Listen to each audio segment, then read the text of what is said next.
Assalamualaikum warahmatullahi wabarakatuh. Alhamdulillahirrabbilalamin. Wassalatu wassalamu asyrafil anbiya'i wal mursalin Sayyidina wa maula Muhammad wa ala alihi washabihi ajmain, amma ba'du. Perkenalkan, nama saya Suci Astika Damayanti dari program studi Teknik Logistik dengan nomor induk mahasiswa 2008837 Fakultas Pendidikan Teknik dan Kejuruan Universitas Pendidikan Indonesia. Pertama-tama, marilah kita panjatkan puji dan syukur kehadirat Allah Subhanahu wa Ta'ala yang telah memberikan kekuatan, kesehatan, lahir dan batin kepada kita semua. Sholawat serta salam tidak lupa kita kirimkan kepada junjungan kita Nabi Allah Muhammad SAW yang telah mengantarkan umat manusia dari peradaban hidup yang jahiliyah menuju peradaban hidup yang lebih modern, yang penuh dengan kemajuan ilmu pengetahuan dan teknologi seperti yang kita rasakan pada saat ini. Semoga kita semua termasuk hambanya yang taat, yang berhak mendapatkan syafaatnya di hari akhir kelak. Pada kesempatan ini, perkenankan saya menyampaikan sebuah materi tentang Al-Quran sebagai ajaran pertama umat Islam. Sejarah turunnya Al-Quran. Al-Quran diturunkan oleh Allah Subhanahu wa Ta'ala melalui malaikat Jibril kepada Muhammad SAW di Gua Hiro, Mekah, Arab Saudi. Setelah itu, Al-Quran turun secara berangsur-angsur selama kurang lebih 23 tahun. Sebagian meriwayatkan Al-Quran turun selama 22 tahun, 2 bulan, 22 hari. Selama itu, Al-Quran difirmankan Allah Subhanahu wa Ta'ala kepada Muhammad sebanyak 30 juz atau 114 surat atau sekitar 6.666 ayat. Al-Quran sendiri turun di dua tempat, yaitu di Mekah yang kemudian ayatnya disebut Makkiyah dan di Madinah kemudian disebut ayat Madaniyah. Pengertian Al-Quran. Secara bahasa, Al-Quran berasal dari kata qira'a yang berarti mengumpulkan dan menghimpun. Al-qiraah berarti menghimpun huruf-huruf dan kata-kata satu dengan yang lain dalam suatu pelafalan yang tersusun. Oleh karena itu, Al-Quran paling umum diartikan dengan bacaan atau tilawah, atau bacaan yang dilantunkan. Secara etimologis, Al-Quran berasal dari kata Qeriana, bahasa Suriah, yang berarti bacaan suci, bagian dari kitab suci yang dibacakan dalam ritual keagamaan, dan kata mikro dari bahasa Ibrani yang berarti pembacaan suatu kisah kitab suci. Secara terminologis, Al-Quran adalah kalam Allah yang merupakan mukjizat Nabi Muhammad SAW yang diturunkan melalui malaikat Jibril. Diriwayatkan secara mutawatir sebagai pedoman hidup manusia yang menjamin kebahagiaan di dunia dan akhirat, dan menjadi media untuk beribadah kepada Allah dengan membacanya. Nama-nama Al-Quran.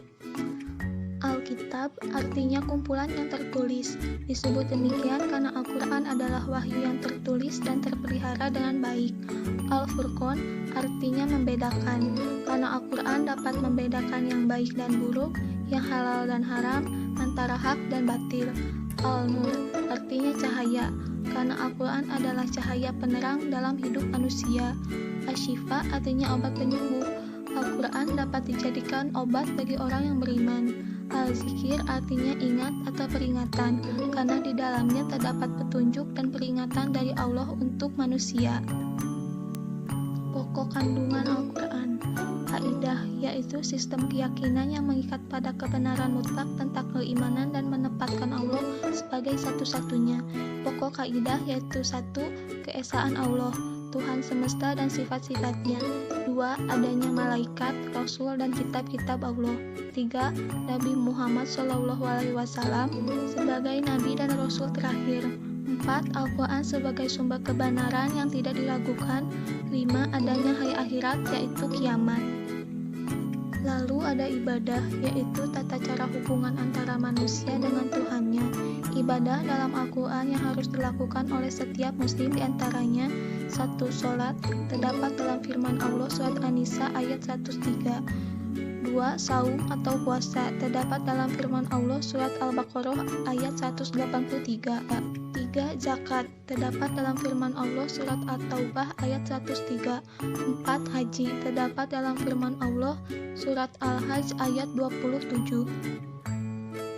Lalu ada kisah umat terdahulu, yaitu cerita tentang umat terdahulu agar kita dapat mengambil hikmah atas peristiwa di masa lalu.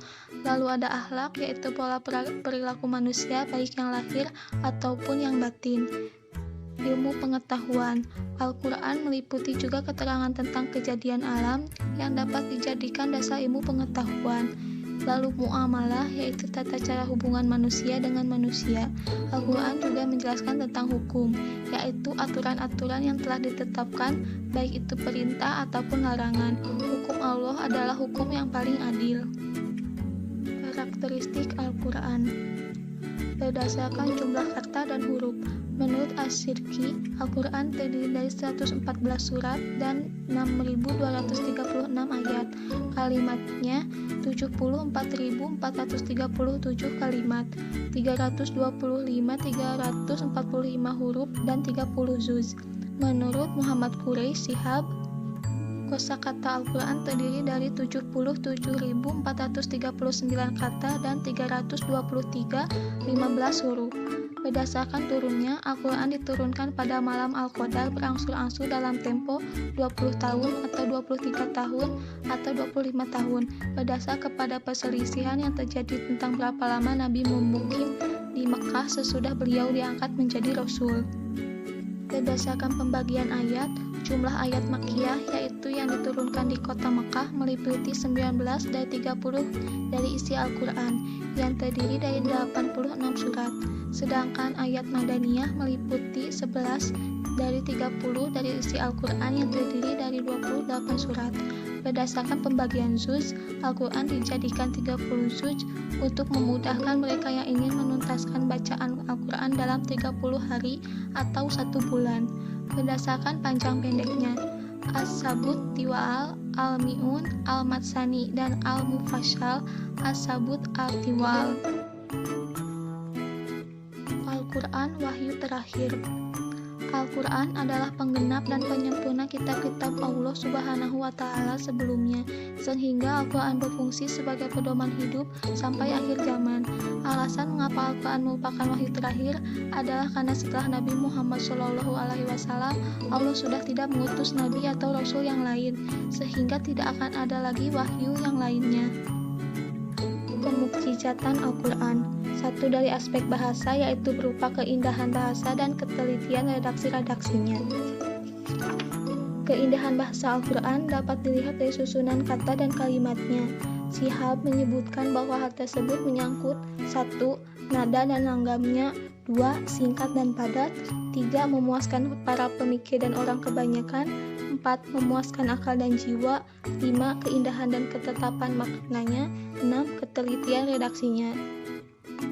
Kedua, aspek pemberitahuan goibnya, atau sesuatu yang tidak diketahui, tidak nyata, atau tersembunyi.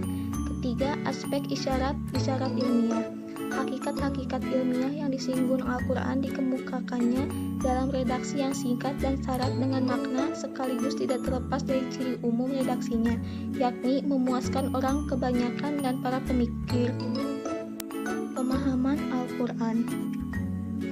1. Mengimani Al-Quran. 2. Mempelajari Al-Quran seperti mendengarkan, membaca, dan menghafal. 3. Memahami Al-Quran meliputi terjemahan, tafsir, asbabun nuzul, dan mempelajari gramatikal bahasa Arab. 4. Mengamalkan Al-Quran yang meliputi dengan mengikuti dan mendakwahkan isi Al-Quran. Adab tilawah Al-Quran. 1. Membersihkan mulut dengan siwak atau lainnya. 2. Diutamakan dalam keadaan suci. 3. Membaca Al-Quran disunahkan di tempat yang bersih dan terpilih. 4. Diutamakan menghadap kiblat. 5. Jika hendak mulai membaca Al-Quran, maka memohonlah perlindungan atau isti'azah. 6. Selalu membaca basmalah setiap awal surat selain surat Al-Baqarah. Demikian materi agama yang dapat saya sampaikan pada kesempatan ini. Semoga dapat bermanfaat bagi kita semua dan dapat kita aplikasikan dalam kehidupan sehari-hari. Lebih dan kurangnya, saya mohon dimaafkan. Yang benar datangnya dari Allah Subhanahu wa Ta'ala, dan yang salah, hilaf atau keliru itu datangnya dari saya pribadi sebagai manusia biasa yang tak luput dari salah, hilaf, dan dosa. Akhirul kalam, subhanaka Allahumma wa bihamdika asyhadu alla ilaha illa anta astaghfiruka wa atubu ilaik. Wassalamualaikum warahmatullahi wabarakatuh.